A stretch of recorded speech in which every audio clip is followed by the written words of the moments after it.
Hello and welcome to The Healing Way. My name is Richard Clark, and on this video I'd like to talk to people about how to perceive and develop a perception of energy in ourselves, in others and in the world about us. I think it's very important that this happens for ourselves and for future generations, so that we can understand the energy side of life and how the energy side of life quite often can hurt us. Okay, it seems to me the mind can operate in two modes.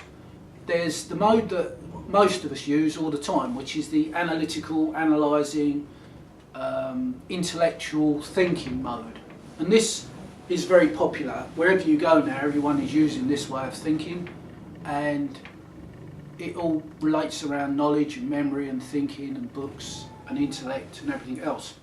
There's nothing wrong with that, but as I say, it seems to me there's two sides, there's two modes to the way our minds or our brains work. I think this intellectual way is a product of the brain. I think it comes from the brain more than the mind. Now the mind, it seems to me, works in a different way.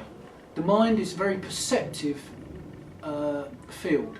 It's a very perceptive thing. It's very subtle, very perceptive, and this perception leading to insight and deeper understanding, even more intelligent view, this generally speaking isn't developed or cultivated or even known about.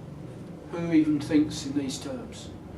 Now the thinking that we do has created a very, thinking to me is very physical. It's a very physical thing. It works in the physical world. Intellect, thinking, theory, they're all physical things that are attached to the brain or come from the brain, which is also obviously physical. And it creates the world. It creates the schools and the hospitals and the parks and the gardens and the towns and the cities and the roads and the sewerage and planes and the cars and everything. Everything comes from this thinking mind. So there's no reason to knock it. And I'm not. It's not we need one or the other. We need both. We need to develop the other side, I think. And by developing both, the two can work together. So the thinking mind has another aspect that can, another part that can give it another view, another way of looking at things. And sometimes, quite often, a lot originates in the perceptive world. The perceptive world is the energy world. So much happens in the energy world, and it originates there, or at least it's a forerunner for the physical world. That's probably a better way of putting it. It's a forerunner. It happens in the energy world first, and then comes through to the physical world. Okay, energy has been my life study in all kinds of ways. The first 20 years, from the age of, I don't know, a teenager, for 20 years I studied personal development, personal energy, what people call chi or ki, or all kinds of energy, healing with energy, everything. But I got to the point where I felt it was very personal. It was very much a study of me, the pursuit of me, the extension of me, how can I improve and develop and all this. And after a while, all this seemed to be very, fundamentally, it seemed selfish, you know? It's all very well to go and sit in meditation and just shut the world out and say, no, I won't get involved, or I'll develop me and I'm all right, Jack, pull the ladder up. But it got to the point where I needed more. I needed to go somewhere else with it. You can only walk past people suffering for so long. You can only look the other way for so long. The reason I do this healing, there isn't some great intellectual reason. It's just I am sick of people, of seeing people being sick. I'm tired of looking at it. You know, I feel we need to do something. We need to change things and bring some way in to change things. Because over the years I've done a lot of healing, and one thing I've found out about sickness is there's more and more and more of it all the time. It's not going away, it's not diminishing. In this country, the UK, there's been a National Health Service for, I don't know, 50, 60 years. There's more illness than there ever has been. You know, treating the illness when it appears isn't working, or it works up to a point, but we've got to find out what's making these illnesses appear. And for that, we need the perceptive mind, the mind that perceives. Right, now then, I think perception of energy is different for everybody. When I talk to other people who are perceptive, they have different perceptions, different insights, different ways of looking at things. They see things I don't, which is great, because I honestly feel we need to act as a group. One of the big sadnesses of my life is I've had to act on my own, because by wanting to do what I do, if you read the videos or watch the videos, you'll see they're going down a different road. It's a different approach, a different way of doing things. And there's nobody else doing these things. Now, I could join up with spiritual groups or energy groups or whatever and join in. I wouldn't be doing what I do, I'll be doing what they do. And there might be nothing wrong with what they do, but there's nobody doing what I do that I've found. And that's a great sadness to me, because I feel it's very important. It's not my way, it's not the Richard Clark way. It isn't something I've invented or created. It's all there waiting to be seen. And if you see it, from seeing it, you'll respond. You'll respond adequately. As I've heard it said years ago, adequate response to challenge. Technique occurs when there is adequate response to challenge. And that is it. We see the challenge and the technique arises. Okay, so energy. Big subject. Big subject. Now, it's very similar to when we're born. When we're born, we don't know anything. You know, we look at things, we haven't got a name for them, we don't know what they're called. But because everybody around us, our parents and the adults and everyone else, points up and says sky, points down and says ground, that's a wall, that's a chair, that's a table, very quickly we understand. People point and say and all this. Now, in the energy world, you don't ever get that.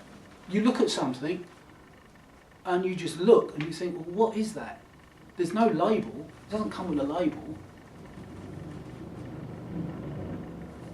Yeah, this is something that's very interesting to me when people talk about their spiritual experiences and they say it's this or it's that. And I'm thinking, no, it isn't. It's what your interpretation of that is. You've grown up in a certain way, a certain belief, a certain religion maybe, and when you see things, you do not see them for what they are, or you don't leave them alone. This is an important point with the energy world. You just see it for what it is. You don't try and change it, interpret it, do anything with it. You just see it for what it is. And if you can't understand it, leave it. It's much better to leave it than to get it wrong. Because if you get it wrong, you'll just go down another road that might take 10 or 20 years to get out of, if you're lucky, if you ever do. So that's a big important point. Whatever you see, don't interpret it according to what you want. What you perceive is simply that. It is simply a process. It is not a process you can hijack and label and make it what you want. So many of us do this. I've been doing it. I do it. I wanted something to be in a certain way, so I said, well, I labelled it incorrectly and then acted on that incorrect labelling. We'll do it. I'm just saying it's something to look out for. This is important. Right, so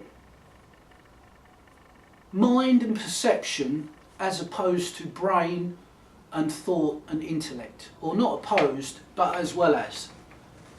Now, my experience is energy flows from high to low. I think this is the second law of thermodynamics, and it's true with energy. Its heat flows from high to low, and I think this is true of energy.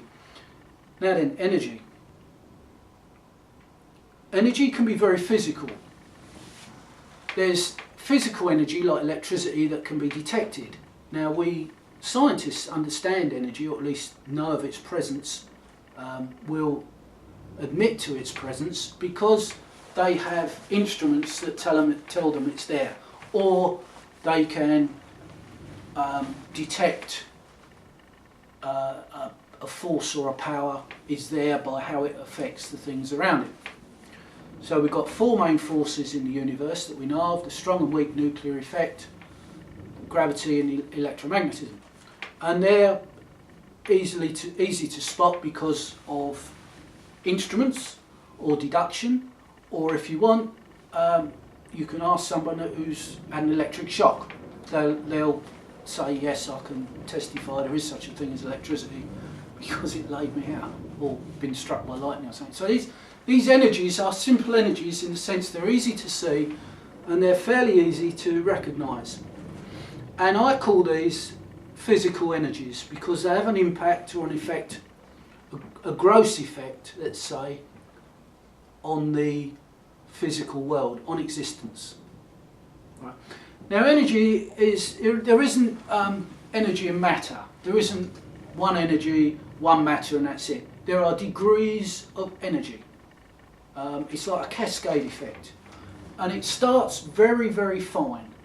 Once you start developing your perception, it's quite interesting. You can track energy as it becomes more and more non-physical. As the physical element fades, it moves away more and more to the intangible. Well, it's intangible anyway, but to a point where perception can't perceive it anymore. It fades away from perception. It can't be seen. It can't be seen anymore. And as it comes down, it starts off where it can't be perceived, and then gradually it becomes more and more perceivable, because to me it becomes more and more physical.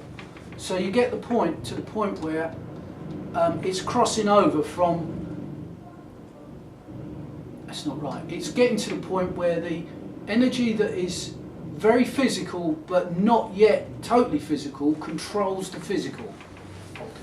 Let's put it another way. Thought controls the body. You think, I'll stand up, you stand up. You've got an energy, thought, which is fairly physical, affecting or controlling the physical body. It has to be very close, very similar to the physical body, energy-wise, to control it. If it's too far away, it can't control it. But higher things work through lesser things. So the finer energies work through the more physical energies. So you get a kind of cascade effect. This is with us. In my world, my view, my perception, it starts very high up with a kind of very high, very fine intelligence. And that intelligence filters down through the different levels in a kind of cascade effect, gradually becoming more and more real, more and more material, until it starts impacting on the physical, the world, us, and everything else, and our thoughts. I think the perceptive mind is the mind that, see, this is where it's difficult. It doesn't control the thinking mind, but it gives it direction. It points it in the right direction. It gives it an overview, a general understanding. Without the perceptive mind, the thinking mind is lost. It just goes around in circles, and it has no overview, no real overview. It thinks it has, but it hasn't. This is why I think so many problems arise. Anyway, back to perceptive mind.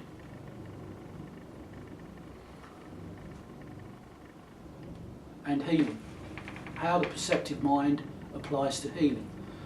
Well, for me it started by looking at people and seeing energies in them that look totally wrong.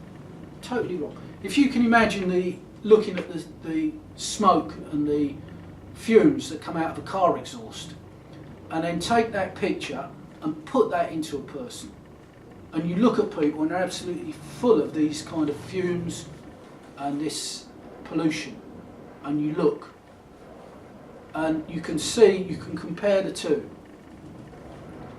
So you look at the car exhaust, you look at the person, and after a while it seems that comes from cars. We absorb the pollution from cars, which damages our health.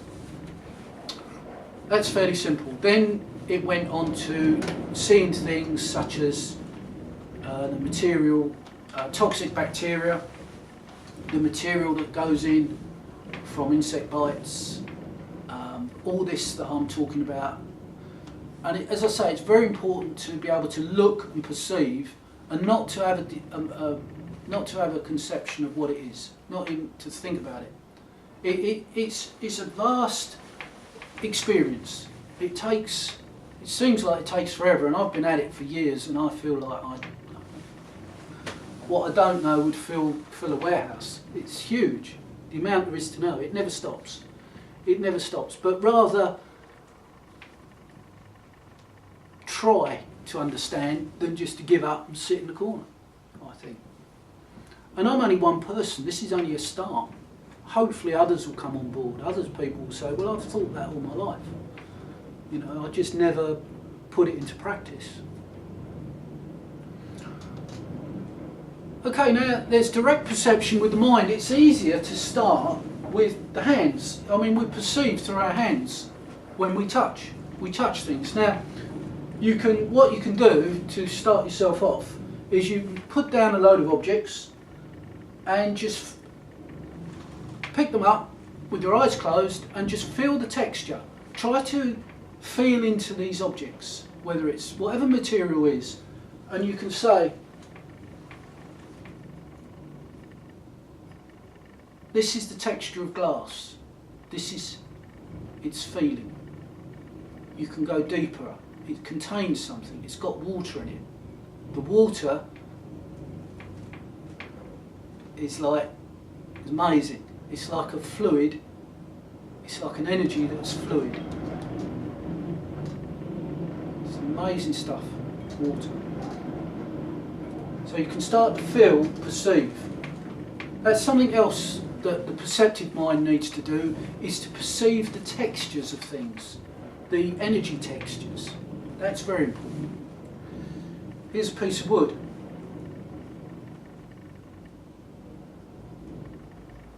Just feel it or hold it and come to, don't make judgments on it, don't bring in the thinking mind, let the intellectual mind, the brain part, just let that go quiet, and just be aware of how things feel.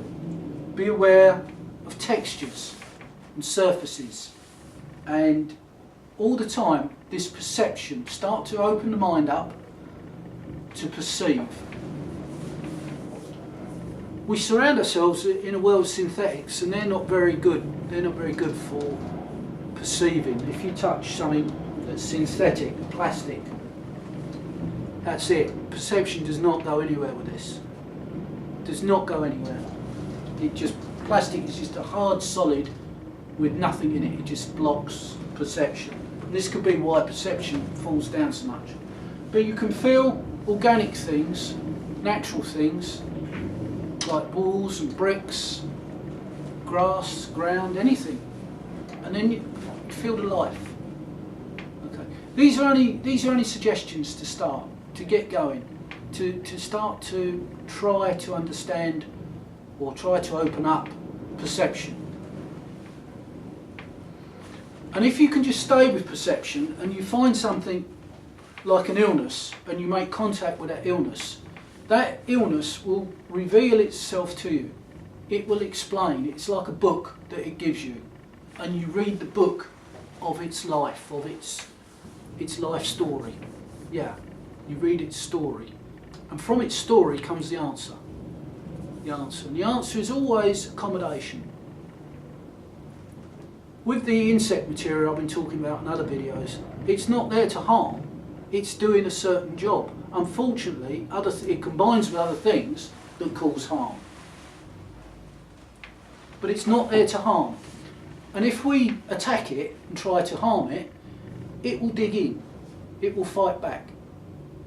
With healing method number 3, step 3 that I've just posted, it pushes out the insect material. It doesn't try and hurt it, it just pushes it out. It's a hallmark of this kind of, my methods, these techniques, that nothing is killed. Nothing is killed, and bad, harmful stuff is pushed out of the body. It migrates out of the body. It's a hallmark of the technique. Because the idea of killing, it doesn't exist in the perceptive world. It doesn't exist to the perceptive mind. If you are attacked and you defend yourself in self-defense, that isn't killing to the perceptive mind. It isn't killing to us.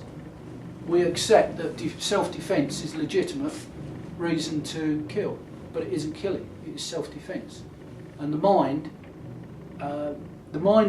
won't act to kill. It will act to defend, but not killing. And this perception, as I say, it leads to other things. It leads to insight. It leads to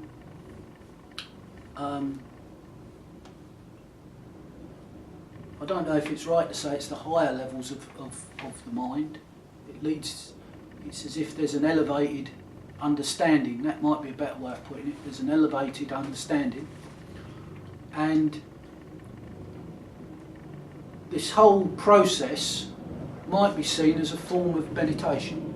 This whole process might be seen as a form of meditation. It's the only place meditation can exist is in the perceptive mind. When people sit and they're in the thinking mind mode and they try to meditate, all they're doing is giving the thinking mind something to do. Whether it's chanting or visualization or something, it's the wrong mind. It's the wrong mode. We've got the thinking brain, I should say, not the thinking mind. It's the thinking brain and the perceptive mind. And if you really want true meditation, you go into the perceptive mind. But first comes perception. Don't kid yourself. Don't kid yourself into, oh yeah, I understand perception now and I'm meditating. No. Take your time and work your way through it, because getting out of the thinking brain side, it takes a lot. It takes special people. Not everyone can do it, and I wouldn't wish everyone to do it. I've met a lot of people, I've studied people over the years, and only a few can do this. It's not for everyone. If you think you can do it, then do it. But to balance the two, one's not better than the other, but you need both. Okay, hopefully I've said all I want to say on that. I've got a feeling I'll be coming back to it, like most of these videos. I'm working on Healing with Energy Step 4, which is quite interesting, and I'll be posting that soon. If you've got any questions or anything, please, you can post on the comments, you can email me. We're on Facebook as The Healing Way. I'm on Twitter. I even post these videos to Daily Motion now. And there's a blog. So there's plenty of ways to get in touch. Okay, thank you very much for listening, and I'll see you on the next one.